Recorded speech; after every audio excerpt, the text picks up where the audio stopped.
All right. Hello, hello. Welcome to a Tribe of Excellence. This is Dawn Reby, CEO of EIA Consulting, Excellence in Analytics Consulting. So welcome. Glad that you are here.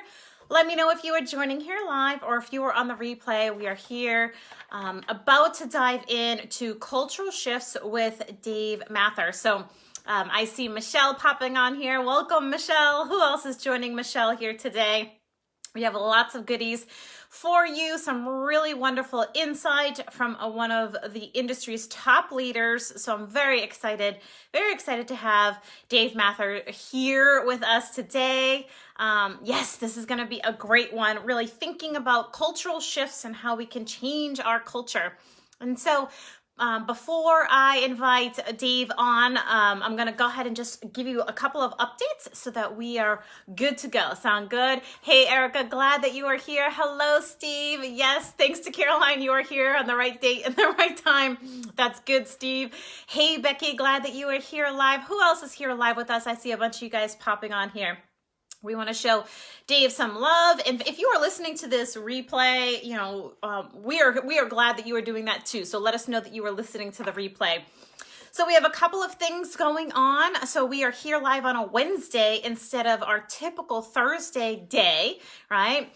So we are here today on a Wednesday instead of the typical Thursday at 2 p.m. day because we have a very special guest with us. So we will not have another session tomorrow.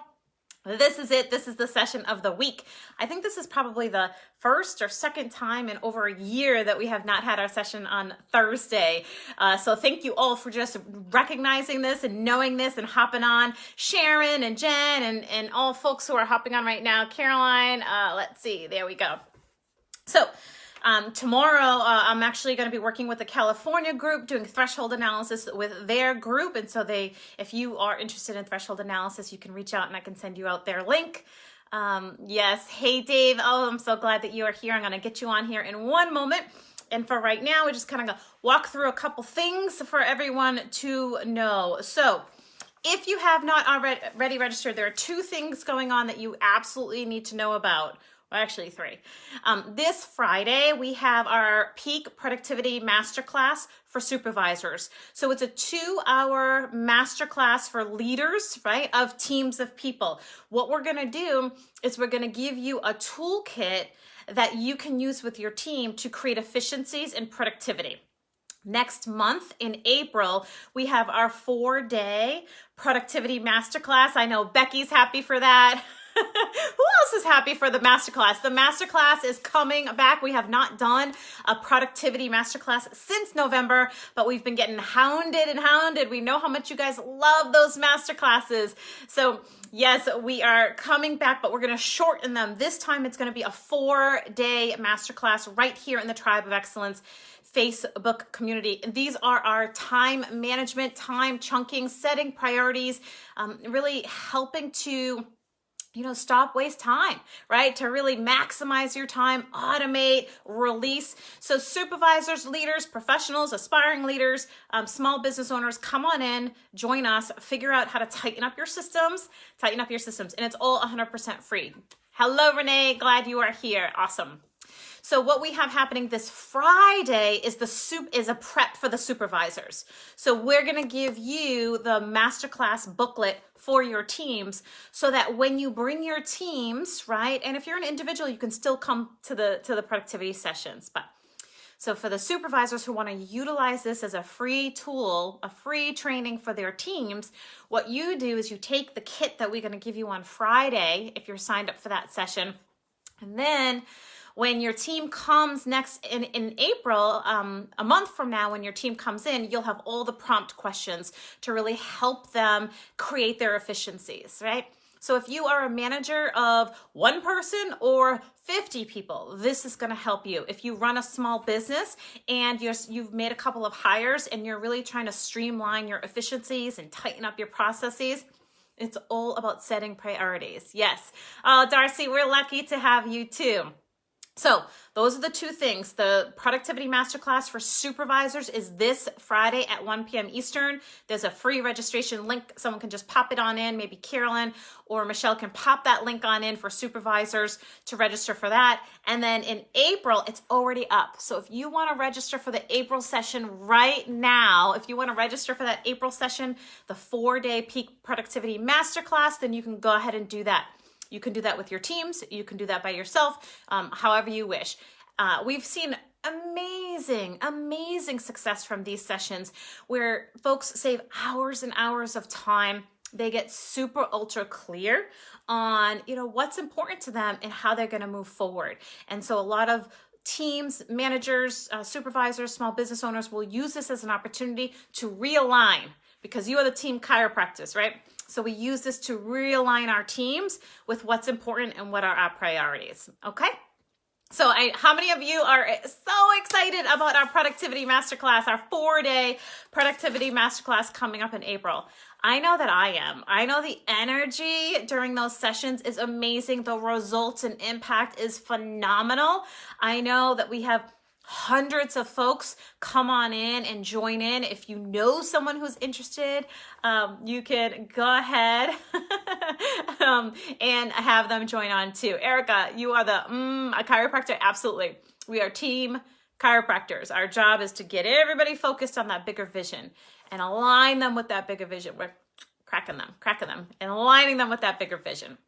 Okay, so we have that going on.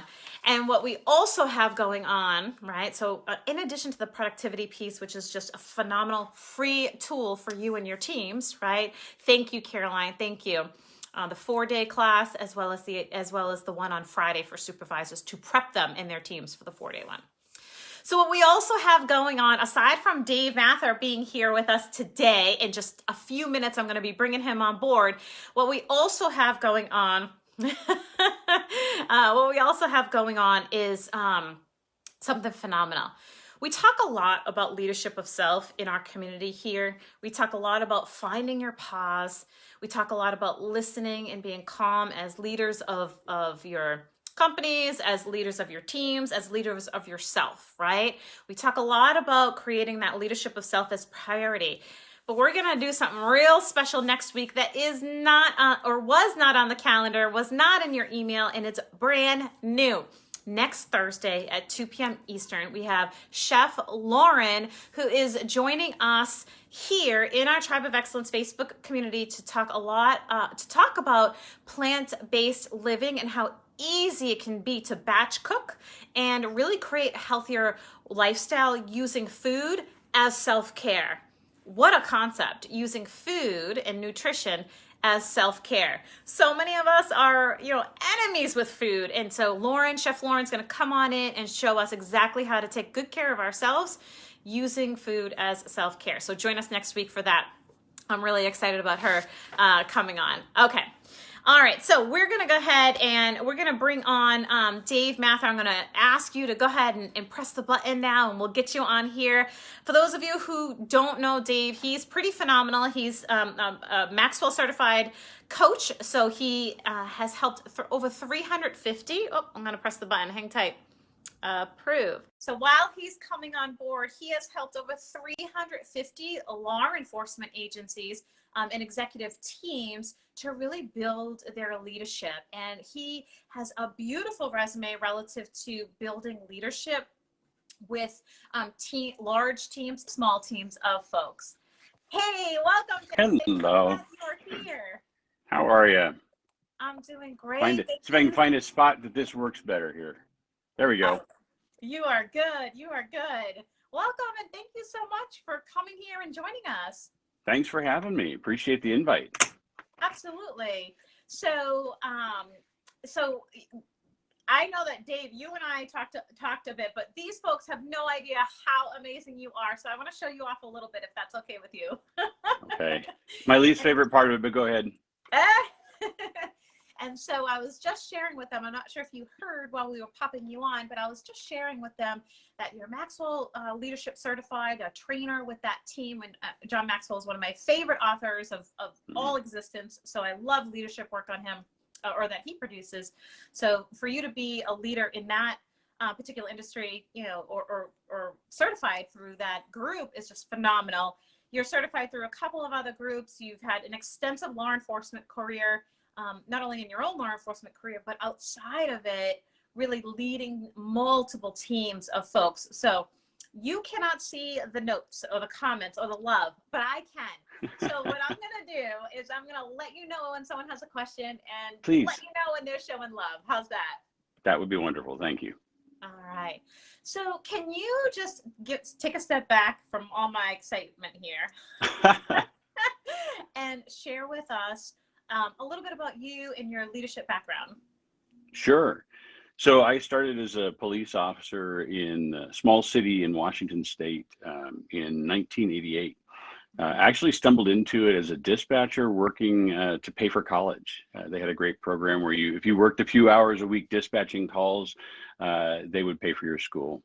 Didn't expect to be in police work. I actually was looking to be an airline pilot. I always loved flying, thought that'd be great.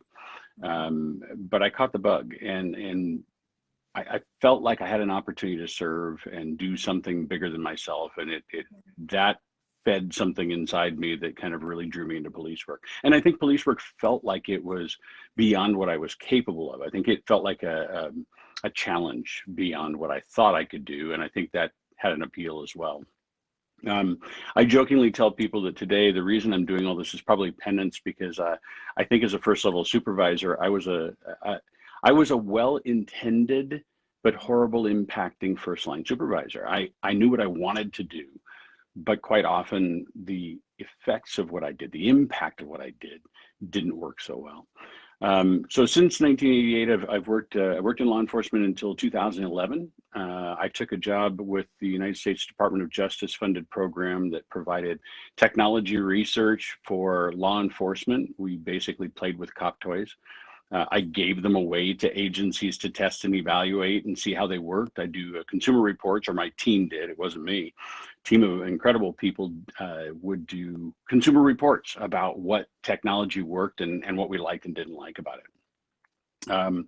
Since then, when the funding on that started to change, I stepped away from it, and I've been doing consulting ever since. Most of what I do is with law enforcement agencies working with leadership teams. I have been embedded with several agencies for longer periods of time where there's been particular challenges that they're looking to overcome that are not hey, here's a quick training, let's see if we can fix it. And right now I travel primarily in North America on an almost weekly basis. In fact, you caught me at one of the few days home between now and the end of June, which is great.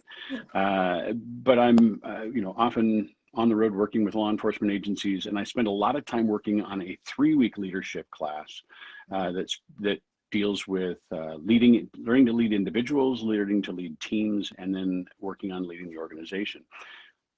Often I do a lot of consulting work that comes out of that as well, especially as it relates to culture change in organizations, because that's the big one. That's the tough one. We always want to policy our way out of it, or let's do a 4-hour training and we'll be done. We'll figure out how to fix culture. So yeah, and culture is something that does not change overnight at all. No. So similar to you, well, not nearly as similar, but somewhat similar. I have my background's also in law enforcement, but as a civilian. But what I'm finding is all of these leadership concepts really apply to corporate and small business owners and Absolutely. Other public sectors. And so the value that you're bringing in is just phenomenal. So I can't wait to dive in. Oh, thank you. Yeah. What a beautiful background, right? So because I was thinking about the self-defeating habits of otherwise brilliant people. Can you tell me a little bit about, I love that title, self-defeating habits of otherwise brilliant people. By the way, you're getting some shout outs for dispatchers over here. We have Becky and Michelle and a bunch of folks just giving you some love, saying a shout out to dispatchers, which is where you started. So yeah, absolutely. So first of all, that's from Thera Rising, Anna Maravellis. I actually stumbled into her work because it was so similar to the kinds of work that I was doing. And the premise that Anna talks about is simply this. what we all want at work is to be in a place that we feel engaged and that we enjoy going to work, and that the people around us feel like a team, and we're a part of family, and we're doing something that we're there for a purpose that matters. And yet, how often do the cultures that we end up working in become toxic? In fact, I often ask the law enforcement people, which is scarier to you? Which is more stressful to you? Searching a building in the middle of the night with somebody who says they won't go back to prison, or how we treat each other inside the walls of the organization. And sadly, almost to a single person, they say it's how we treat each other. Now, that's partly because that's a long-term, chronic, doesn't go away stress. So what Anna talks about is that when we have frustration about things in the organization, there's really two ways to respond. We can react to it, which is kind of a reflex, that we tend to figure out a way to blame other people or blame ourselves for it. Or we can take a step back and reflect and try to understand what's going on. But that second choice is not the natural go-to gear. So we have to think about, how do I keep myself from going down that path of either blaming somebody else or blaming myself? Because that's not going to solve it. All that does is create that negativity. And honestly, once I start getting into that habit, once I get into that cycle, I'm really quick. If I'm blaming you, I'm going to find other people and say, isn't this what Don's doing? And let me get other people on board. So I start to collect people who feel, and now we've got camps going on. Are you in my camp or your camp? And so that's kind of the foundation of the work that she did. And the cool piece is, she talks about something as simple as coming to a light, and you're behind a car at the light. When the light turns green and the car in front of you doesn't move, how do we all react? We have that reflexive kind of, what the heck? Come on, move, it's green, honk, honk. Yes. And yet what she says is, think about, why would somebody stop? Let's take a second.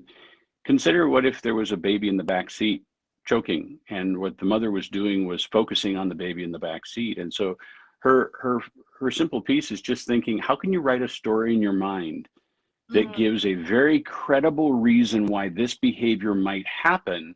And before I decide how to react to it, I slow down and just ask myself some questions. And so that's that self-defeating habits that we have of wanting to, our minds fill in the, in fact, we actually reward ourselves for filling in the blanks to the story. We can't go with empty spaces.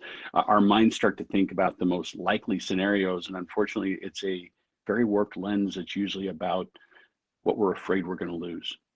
So. Yeah, and we hear so much of that. We hear imposter syndrome being the story that people tell themselves. What did I do? Oh. Did they not like me? Am I not good enough to lead?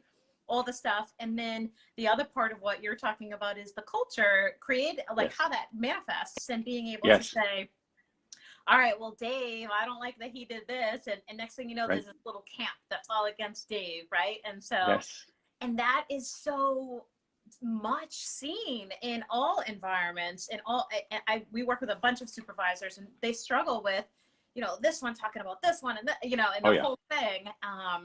So I think that's great to we have a saying called find the pause, right? So what you're really talking about is take a step back and be empathetic, really try to understand that win-win approach, the 7 habits approach, right? Yeah.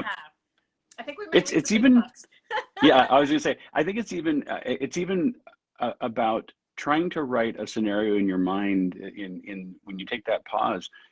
Emotions are ours, but we rarely take responsibility. We say things like, you made me mad. Well, that's not an accurate statement. At the end of the day, I chose to be mad because of something that happened between us. And it's that choice, and recognizing that I have the choice in how I respond, that is the first piece for a lot of people, about just being aware that I get to own my response. Even if, regardless of whether what you did was appropriate or inappropriate, my response is still my response.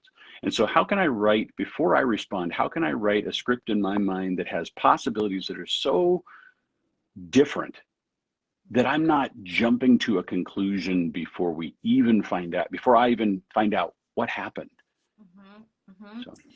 Really thinking with that, a different lens, really being able to, see the truth beyond your emotions. We have some folks chiming in here and giving you some love. No one, yes, Frank, no one is responsible for your response, your reaction. Absolutely. I tell well, I have a 10-year-old and she'll say, "You made me mad." And I'm like, "No, no, Yeah, you made you mad. You control exactly what you that's right. react to." So, Yeah. but it's hard. I mean, that emotional Oh piece. yeah. You have a lot of these managers and supervisors and small business owners and police officers, police managers who are under tremendous stress, and one more Yes. thing, one more feather, Yes. one more anything. Yes. And so what And do you can we tie say to that them? to culture? I was going to say, and think about this, tying it to culture. If I'm frustrated, upset, Mm-hmm. and I'll say I'm upset with people who are I'm working for, I'm looking up in the organization.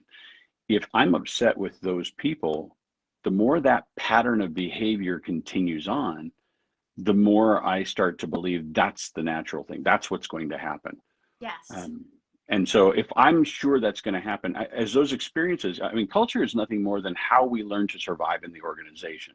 So Mm-hmm. if I have a series of experiences that start to infect my belief system about what this place is, now confirmation bias takes over.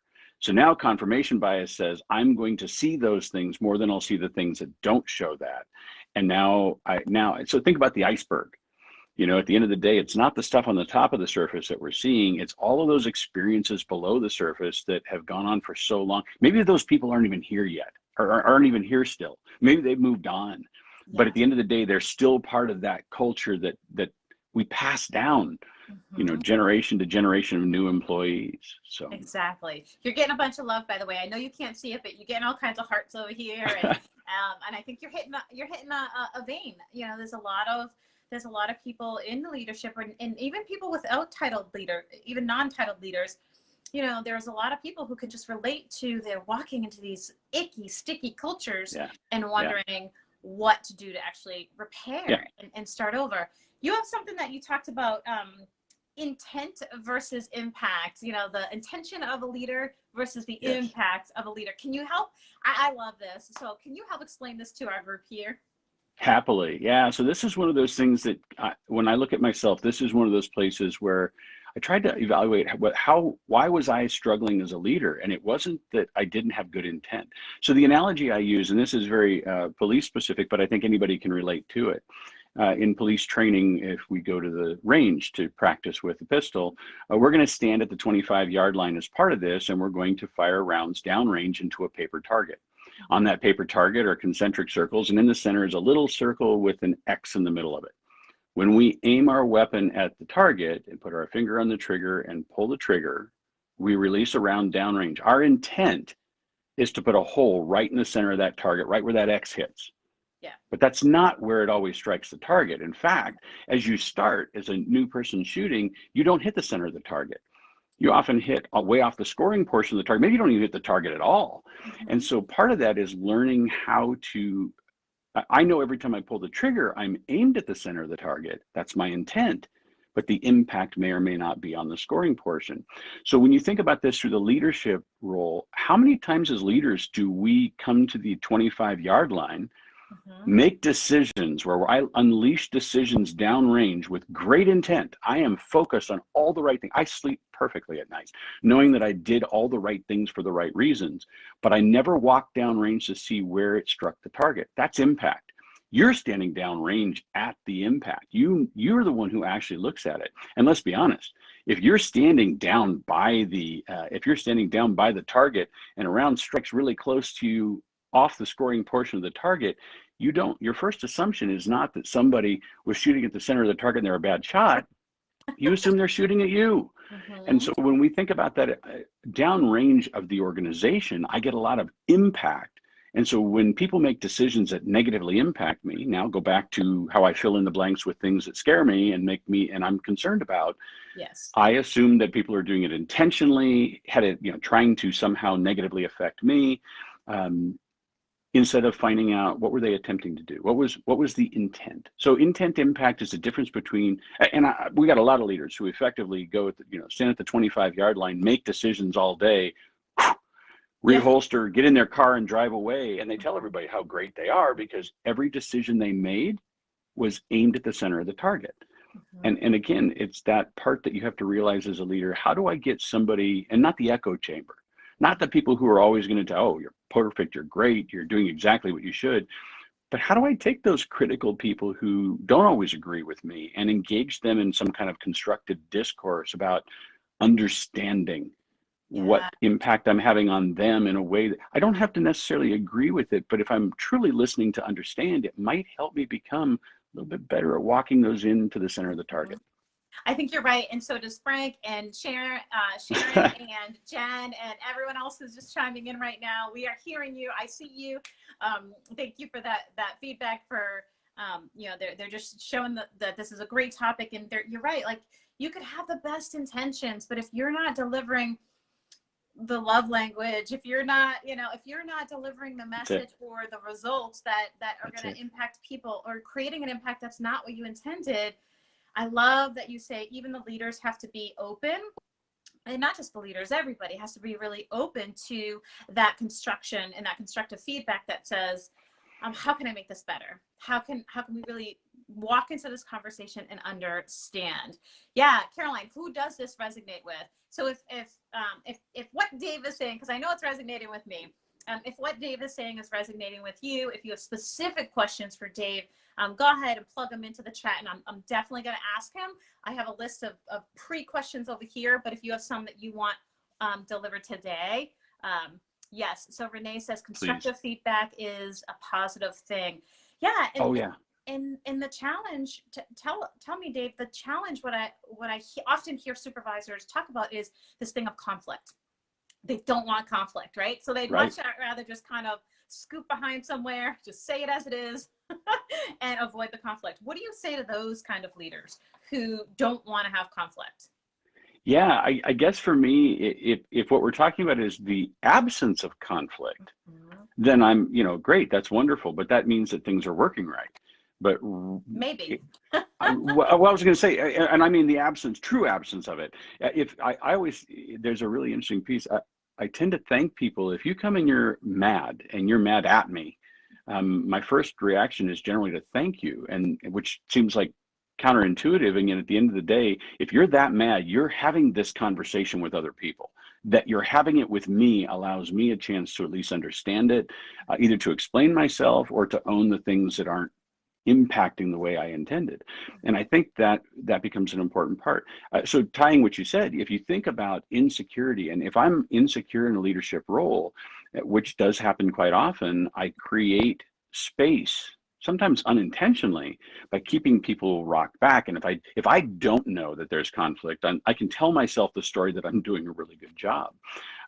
Leadership's a gift given by those who follow. You have to be worthy of that material. That's General Welsh from the Air Force said that, and I just love that idea is I'm only as good a leader as the people I'm leading tell you I am. If I'm not effective in what we're doing, if we're not hitting the purpose that I'm here for, on some level, I can put the blinders on and tell myself I'm doing a great job. But isn't that the equivalent of standing at the fire in a box downrange and disappearing because I know I did a great job?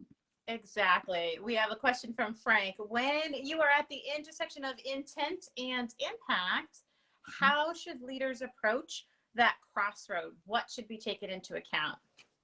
Yeah, so I think it depends on the response of the people you're dealing with, because sometimes you're going to have frustration. If you're angry, if the person you're dealing with has emotion, they need to be heard before you can start to explain why. And think about it. If you've ever been mad at somebody and came up, you're not listening when you come up. If you're angry, you're emotional, there's a need to be heard, to vent. And I think letting people do that to the point where it kind of wrings it out and let them and hear it.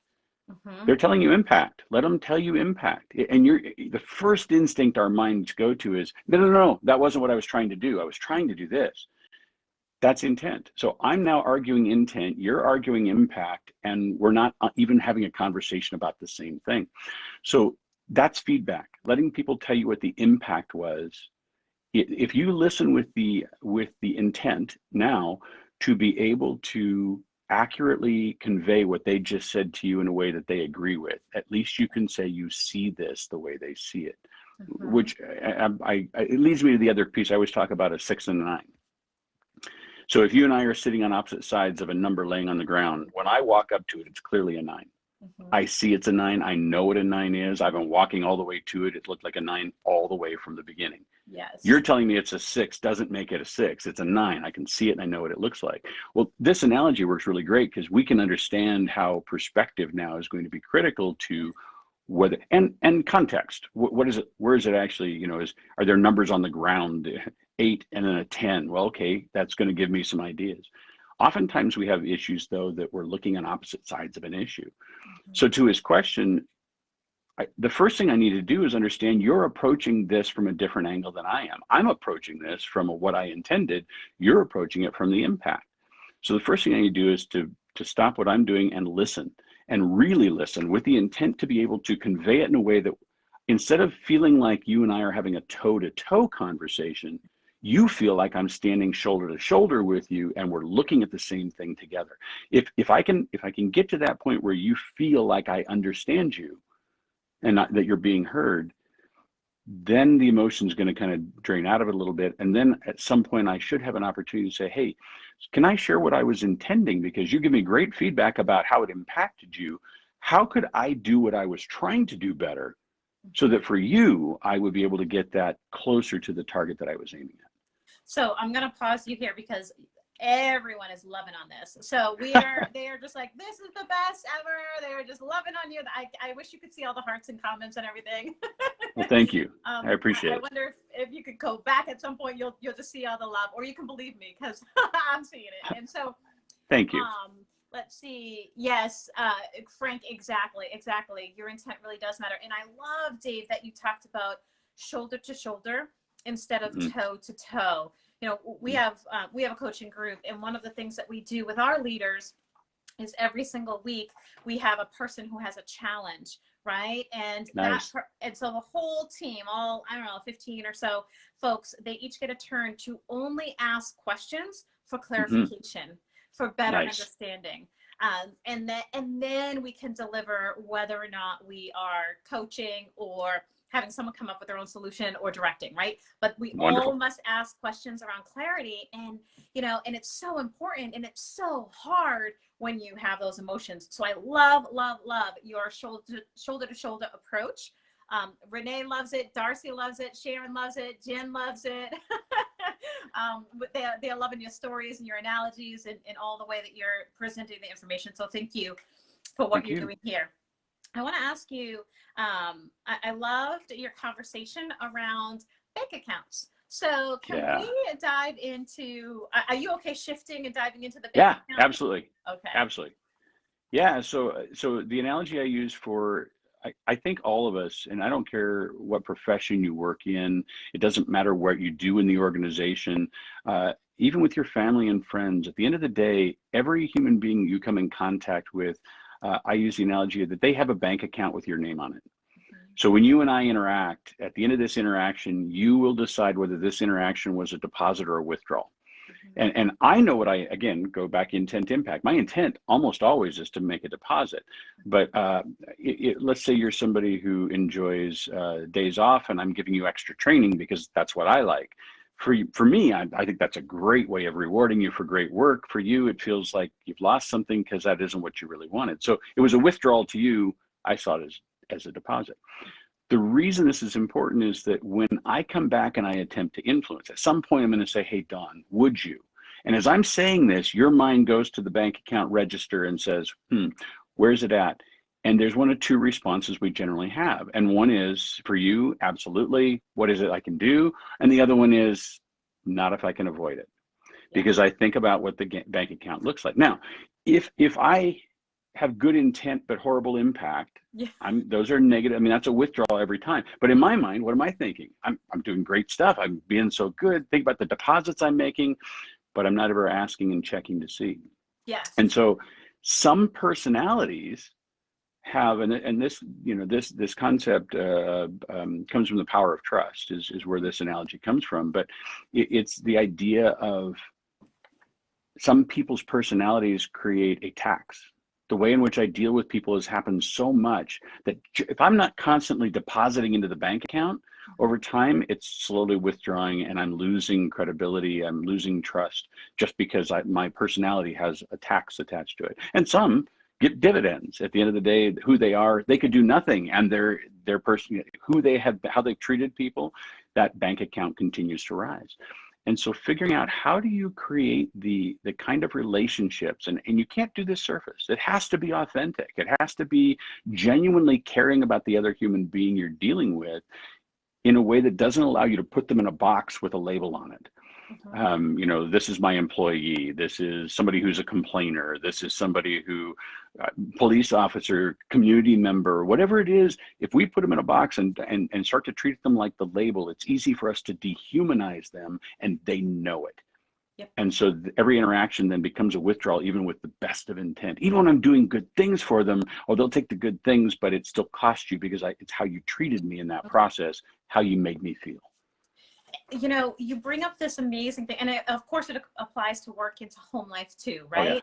Oh yeah. Yeah, Steve said that's a great relationship analogy. Renee says, how can one identify the individual who looks at the bank account? How can one identify? Renee, I don't know if I understand. So retype that if you don't mind. I'm sorry. I don't know if I understand that. Yes, say it again for the people in the back. So you're talking about this idea of regularly depositing that particular person's needs, not what you think they need, right? And correct. Because your staff could need 2 different things, or 3 different things, or 5 different things. And if you're going around saying, you're wonderful, you're wonderful, you're wonderful, thinking the impact of that will be them feeling wonderful and in deposit, and they think you're a big fraud, then it's actually withdrawing. Yeah. Or even you're wonderful, check. You're wonderful, check. There has to be a genuine connection to it. Again, it's not even what you say, it's how people feel about that interaction. Yes. And that becomes so important. And how do you, how do you, and especially, it's easy with the ones you get along with, but how do you do it with the ones you don't get along with? Think about that boss that you don't like interacting with. If you don't like somebody on a personal level, or you're afraid of them or anything else, we avoid contact with them. We don't actually engage them in contact, which means the only time if I'm working for you, and the only time I show up is when I've got something that's on fire that I'm going to drop on your desk and walk away as quick as possible. You're also going to see me when you see me coming, you're thinking, here he comes. Fire, yeah. So again, think about how that relationship works at that moment. So we even create more distance when we don't have the benefit of a. I'm not saying we have to hang out on the weekend and have a barbecue together, but I am saying that when we work together, that idea of trusting each other is a critical aspect to building high functioning teams. It's not just what we do. In fact, we're really good at focusing on what we do. Yes. We don't always focus on how we treat each other. And that's the linchpin in terms of being able to continue having high functioning teams. Yes, exactly. I think of it in terms of family too. I mean, if you want your kids to clean something, I mean, and the only contact you have with them is when they don't clean or when they don't brush their teeth, like that's not building a relationship. That's building this hierarchical kind of chaos that's just not going to result in anything positive. So Renee has pressing buttons that I shouldn't be pressing. Renee has a question for you. She came back in. Here we go. Yes, Frank, active listening. Renee says, how do you determine how the other person looks at that account? How do you determine how? Yeah, that's a good one, Renee. Go right ahead. It's a great question. Yeah, I think, well, I mean, at the end of the day, it has to do with, again, listening and understanding, developing the kind of relationship with people that doesn't feel like it's forced. And some people that's really easy with, other people it's not. I can talk about what my intent is. I can talk about why I want to do it. But a lot of that is, there's an art to just interacting with other people, and just like any art, anything from music to painting to, you think about even sports on some level, the idea that the more we practice it, the better we become. Engaging with people on an authentic level where you're just saying, listen, we're working together, and I know we don't always see eye to eye. I really want to work on this in a way that you and I have a good communication. especially because you see things differently than I do. And that's a valued piece of input that I would like to have, and not just when it's so on fire that you're frustrated or angry about it, but that before we get to that point, you want to engage me in a discussion about it because I need to hear that. Now, if you can say that authentically, you're more likely to again, a lot of this has to do with what keeps you from having those authentic pieces. I think the biggest one, and I can't put this in anything other than just my experience with it, is how many leaders become fearful. The imposter syndrome's a piece of that. Idea of feeling like somehow I'm not performing at the level I should, that people are judging me more than we tell ourselves stories about what's going on that may be far beyond how other people are thinking about us, but we're engaged in its own little echo chamber where I'm just now letting that play over and over, and it just gets worse and worse, as opposed to just coming and saying, hey, Don, I want to sit down with you. I feel like on some level we're not connecting, and I want to fix that. Yeah, I like how am I that. frustrated? Let's just talk about it, because we're going to work together. Let's figure this out, because I don't want to feel like we have to avoid each other, or the only time we see each other is when something is horribly wrong. And so it is, and it's easier with some people than others. I mean, let's be honest, there are some people that are difficult to get along with, and we still have to find our way. And what you talked about too is the timing of it. So, when someone's coming to you in crisis, that's not the moment to say, Dave, you only come to me when something's wrong. I really want to get to know you better. That's right. That's right. So dealing with what's at hand, but it really is, bottom line, talking about making this intentional, authentic effort to build quality relationships, so that when these challenges do arise, I mean, you don't have to be best friends. I think sometimes leaders think that they need to know everyone's dog's name and everything. Like, you don't have to be best friends with someone, but you do have to have communication. And the conflict isn't always bad. In fact, it's so often good when you have someone else's opinion, but you can't hear it because you're so angered, and so are they. That intent versus the impact. I'd say two things to that, Don, too. The first part is be authentic. And what I mean by that is, if you're somebody who is curious about their family and their dogs and their sports and their kids and what's going on, please. I mean, that's authentic. Yeah. But you can't, I jokingly say, you can't be Sheldon Cooper and go, what's your spouse's name? How many kids do you have? There's not a formula there that you can do that. So what you do is you find the common ground that the two of you have, and the places in which we do overlap in ways that we can build on as a starting point, and be authentic in that. If you're somebody who's naturally gruff and you have a harder time with it, what are the things that we do interact and relate to? And you're right.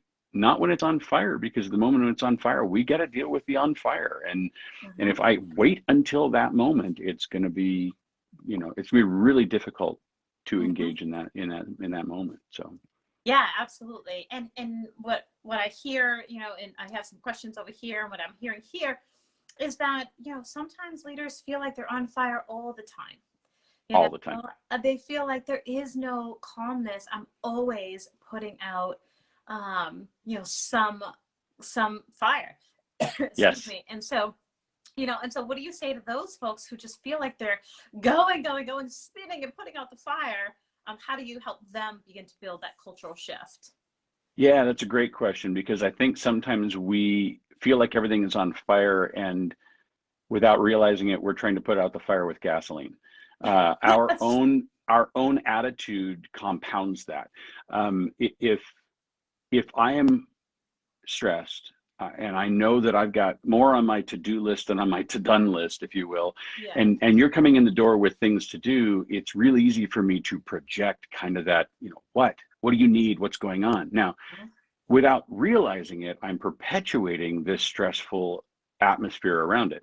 I'm not suggesting that we're all, kumbaya at the end of the day either, because it's going to be a stressful time, and there are going to be things we do. But as a leader, you're a dealer in hope. At the end of the day, my attitude is infectious, whether I want to believe that or not. And so if you come in and you're stressed out, and I'm already stressed out, I'm putting out your fire with gasoline, because not only do you have your issue, but you see that I'm stressed by it, and now that's adding to this. Is that a deposit or a withdrawal when you walk out the door? Exactly. I exist in a leadership role for the people. Yeah. I love to joke and say that leadership's easy except for the people. At the end of the day, the tasks are easy. It's dealing with people, and that's our primary focus. How do I focus on the people themselves in a way that adds benefit for them? And if you come in the door with a problem, let me put this aside for a second. Back to the point you made before, and I think this is an important one as well. We've forgotten and lost the art of having constructive discourse. You and I can disagree about something and do it respectfully in a way that adds benefit for both of us by understanding each other's perspective. Yeah. It's not that if you think differently, then I just have to stop talking to you and you're now somehow not, I can't engage with you anymore because you think differently than I do. On some level, why wouldn't I surround myself with people who think as vastly different than I do? It helps me understand situations from a bunch of perspectives. I still get to choose my own perspective. Exactly. It's just a more informed one. Exactly. And so really encouraging those conversations for the purpose of clarity, for the purpose of growth it sounds like it's definitely something that you promote for sure. Yes. Oh, absolutely. For sure. Do you mind if I read a question for you from No, go right ahead. the Please gallery? Do. All right. Yeah. So, we closed all down here. Here we go. We have a question over here that says, if you were to pick one thing, right? One thing right now that a mid-level supervisor can do to improve culture, what would it be? Just one very first thing. Yeah, I think the biggest thing is to be authentic. And that's going to be if you haven't been, and I know that sounds like, I mean, that's so encompassing for me. I think we've learned to model ourselves over what our ideal version of a middle manager is, or a first line supervisor. Sometimes we try to emulate somebody that we really admire, and so I try to do the Don show because I admire how you do things, so I'm going to do it your way. Well, if I don't bring the same set of natural gifts to the table when I do that, it's going to feel forced and unnatural, which is going to make people, without even realizing it, kind of withdraw a little bit. So it's finding my authenticity. That also means being honest about the mistakes that I make. It means communicating about my intent and being willing to accept the feedback. It means when I'm feeling a little insecure about things and need support and help from people, that I find appropriate ways to ask for that. And I say that on purpose because if I'm a mid-level manager and I'm always asking for help, there's going to be a point that it's going to undermine my credibility as well. So finding ways to develop my competence in the positions and the tasks that I need to do, while engaging people in a way that lets them know that I'm here with them. I'm a part of this. You're not here for me. We're all here for a purpose bigger than ourselves. So how do we collectively do that? I think if you tie back to those things, that's usually my starting point for, what do we share in common? And often there's a purpose that we're all here for. We exist in the organization for a purpose. Why are we here? And if we can do that really well, it feels good as a team to perform at high levels. It's fun when you interact with people and you suddenly realize that collectively we're more capable than the individual contribution of the individual roles here. Yeah. So what I'm hearing is you talking about three things that are absolutely critical.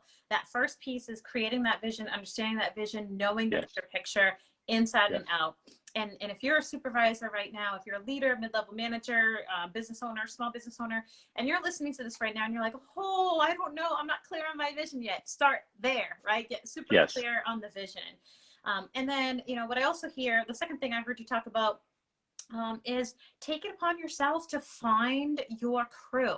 If you're in a leadership position, you need support at your own level, but not at the hands of everyone on your team, right? And so finding a support like Dave to be your coach, or like our coaching programs, or other coaching programs that better suit you out there.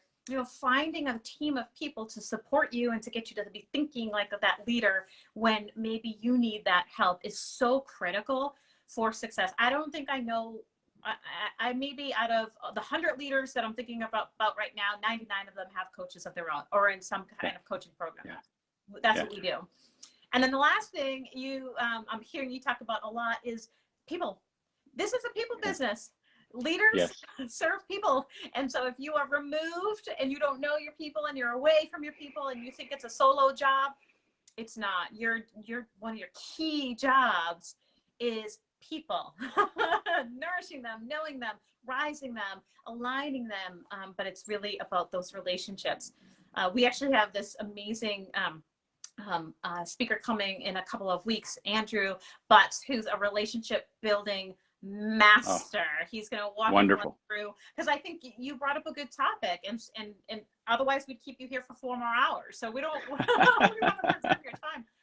But you're right, relationships, vision, and getting your own stuff squared away, getting your own Yeah. stuff squared away. And then that authenticity piece. What I see so many leaders do, and supervisors, especially the new ones, right, who are kind of just finding their way, what I see them do is just, fake the funk, right? And then they turn Mhm. into this thing that they're not really, and they're not authentic, and Right. they're trying to be the leader, and I have to be this way. And you're saying, no, you just have to be Yeah. authentic and Yeah. respectful, and have this idea of listening and leading well. Yes. Michelle says, yes, in the business of people. Yes. Frank agrees. Ria, I think, chimed in a little bit earlier. Renee, Caroline, we are seeing all of your love. We have a couple more minutes if it's okay with you. Dave, can I ask you? Please. Okay. So Anything. we have, what do leaders do when their folks, either their people or their coworkers, are not pulling their weight? How do you build Yeah. culture around that? So a couple of things. So I define this, and I hope it's okay. I use the term BAM. If somebody is giving you BAM, which stands for the bare ass minimum, at the end of the day, that BAM line, if you've got people who put their heels on the BAM line and that's all they're doing, that's a piece of feedback. What they're telling you is, I'm not happy.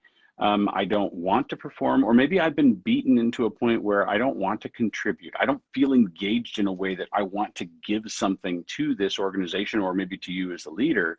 And what's really interesting about most of those people is there's still something here that they want to, but it's not engaged. And you may have to dig through a lot of resistance. Now, that said, treating people authentically and being understanding the people, understanding what motivates them, what makes them tick, why they've gotten there, is a key aspect of that. I think that's where you start. But let's be honest, I mean, I think we can all agree that at some point you're going to work with people who may not belong Yeah. in the agency and may not belong in your organization. And I think that's a critical, I think that's an important piece, because if we treat everybody, and again, my go-to gear is not how do we get rid of somebody. My go-to gear is, we have a purpose. What are you doing to contribute to getting to that purpose? Are you giving me your best efforts towards that? Yes. When we've wrung out every attempt at trying to get people to get ideally above the BAM line. And I'll tell you, at the end of the day, if it truly is above the BAM line, then they're doing enough not to get fired. Yeah. Yeah. And what happens is, I think a lot of leaders think of themselves as, I'm so far in front of that, I'm not worried about the BAM line. But I see somebody who does just enough not to get fired, and that frustrates me, because I know they're capable of more. So the first question is it truly on this side of the BAM line, or are they below it? Because if they are below it, we need to talk about what acceptable performance is.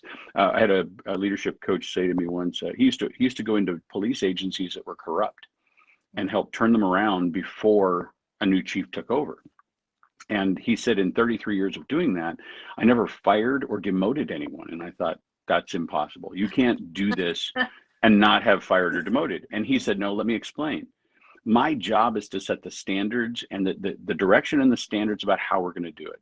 My job is to tell you and make sure that you're trained and supported in the ability to perform the mission as we've described it.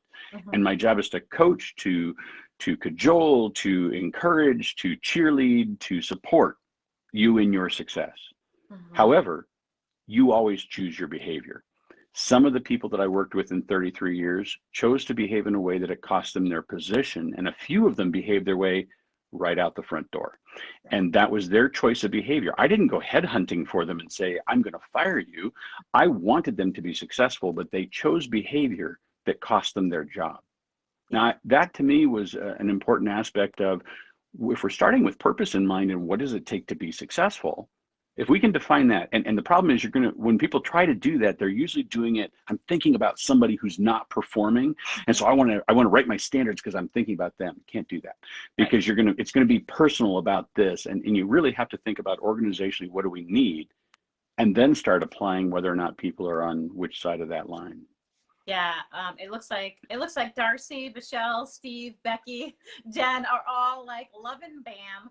And the Yeah. idea of it, but it's sometimes, if you work for a company, it's pretty easy to say you're out of here, right? Mhm. But for folks, Jen says everything that's awesome. Oh my gosh, she's so happy that she's here for the live. Steve says most excellent perspective. Everyone's really enjoying what you're saying here. Thank you. For folks who I'll work in the public sector, like Mhm. policing or fire or nursing or whatever it is, and it's harder to, or even a small business owner who just Yeah. hired their first person or second person, they want it all to work, and they just almost feel powerless, right? So we Mhm. work with, I'm thinking of some teams who are civilians, right? And so Mhm. they're leading civilian teams, and they're like, I don't have the power to let them go. Yeah. Um, Yeah. what so how do you set up the culture? You talk about going and sticking to the vision. How do you promote that vision so that everybody wants to be a part of it, and so the people who are not a part of it like leave or become part of Yeah. it? Yeah, no, it's a great question, and let's be honest that we love talking about it in terms of theoretical and idealistic versions of things, but when you get into the nitty-gritty world of, no plan survives initial contact. You jump off, and as soon as you do, the plan needs to be modified. So even talking about building constructive and healthy cultures becomes a part of that. I will say this: I think when you talk about changing culture, the most important piece is, does the senior leader believe that we're going to change this? Mm-hmm. Not, I hope so, not, I think it might, or we're going to try. If that's where we're at, we're not ready to start. You've Yes. got to know we're going to make this change. So that's because if I'm going to feed off of that. The Mm-hmm. other part of it is, how do I get people to, how do I tie what they're already motivated to do? Because they all bring motivations. And if I know them personally, I know what drives you. Is Yes. it driving about your personal success? Is it driving about doing enough to take care of my family? I don't want extra responsibility, but I want to do a good job here so that I can focus on family away from work. Whatever it is that I know you want to do, the more I can put things in front of you that you will bring the motivation to intrinsically, not what we call controlling rewards, because we use a lot of controlling rewards. Hey, if you do this, I'll plant the flag here. Come here, I'll give you this reward because you asked for this. So, well, the problem is that if this reward disappears or I don't control it, when Yeah. it disappears, your motivation goes with it too. Mm-hmm. And if that happens a couple of times, these rewards aren't going to work anymore. Mm-hmm. So most people come into an organization not just for the paycheck. There's something that they're drawn to about wanting to work there. Because think about it, you don't look around at jobs when you're thinking about hiring something, going to or trying to get on someplace and think, I can take any job that's out here. You tend to look at what appeals to me. So there's something that drew you here. How do we tap into that with our people? Mm-hmm. Now, the reality of applying that, Yeah. if I've been working here for 20 years, at this point, I may have the old double-fisted arms crossed Mm-hmm. approach to everything going on because I'm so resistant to change, Mm-hmm. because every time we change it, it somehow negatively affects me. So I'm going to resist anything you're trying to do, even though it sounds wonderful. It undoubtedly is going to hurt me in some way. And now figuring out how to create a different set of experiences, because again, culture is that part of the iceberg below the waterline. How do I create enough different experiences for you Mm-hmm. that you don't look at it in terms of what's been going on? And that's a tough one. I mean, I'm always telling people there's a reason that the windshield is 50 times the size of the rearview mirror. Mm-hmm. We can't move forward looking in the rearview mirror. You can't. That's there to remind us of the things that we've passed and are coming sneaking up from behind. But I got to stay focused ahead, or else we come to a dead stop. Yes. And Yes. so, how do we unanchor from that? Usually, the answer to that is, what do you want in terms of when you come to work? How do you want it to feel here? What kind of team do you want to work in? If I could ask that question of everybody, and they're all going to say the same thing, the fun part of it is nobody sees themselves as the issue. I see everybody else as the issue, and maybe I'm the one that everybody sees as the issue, but I don't see myself as the issue. And the fun part of it, though, is I also share what they all share. Mm-hmm. I want the same kind of a work environment. I just don't necessarily understand I'm contributing to the toxicity. And so it's helping me have that aha moment, not thumping me in a way, but in a way that I actually see it and start to realize maybe I'm contributing to this in some way. Yeah. What I think that, you know, once we have this recording, I think that folks are just going to be listening to it over and over again, because there's so many nuggets in here that it's so wonderful. In fact, we're up Thank on you. the hour at this point. You have been incredibly generous with your insight and with your time. Dave is here with his own, you know, on his own dime. He's here simply sharing with us because I asked him to. That's it. Yeah. That's the only reason. Like, he's not getting $1 million for this. He's not getting a book deal. He's not getting anything. And so we all here are so deeply grateful for you taking time out of your day, coming here, talking with folks that, you know, who are just listening to you and loving it. And Sharon is loving it. Michelle, I see you. Yes, a few people are saying, I'm listening again. When's the recording coming out? Jen, Caroline, everyone's giving you some love. And so, yeah, I'm so thankful for you, because I know as you're talking, I'm thinking about, you know, my team, I'm thinking about my leaders, I'm thinking about my family, I'm thinking about all of these things. Steve says this session really resonated with him. He said, thank you so much to the whole team. You are welcome. Darcy is incredibly grateful for you too. And I'm sure folks who are listening to this on the replay will be saying the same thing. They'll be coming back saying the same thing. So we're going to post this in our Facebook group and in our YouTube, on our YouTube channel. And of course, I will let you know where everything is. But you have just been phenomenal. I want to thank you. And if folks want to find out more about your coaching business, where can they go? Well, so that's the fun part. LinkedIn's probably your best bet. I'm on LinkedIn. At the end of the day, I don't have a website or business cards or anything. It's all word of mouth. If I leave my customers happy, they sell the business to other people. So I've been lucky for 22 years of having really good people to work with. So thank you for the opportunity, Dawn. And the rest of your crew. You got a phenomenal group around you as well. I appreciate that. Yes, Caroline, I know she has reached out to you. A special thank you to Caroline and Michelle and Jen and everyone else who made this session possible, and a deep thanks to you. And I'm going to reach out to you and keep in touch with you if that's okay. Please. You're phenomenal. But thank you. And we'll talk to you real soon. Be safe. Thank you all. All right. Stay well.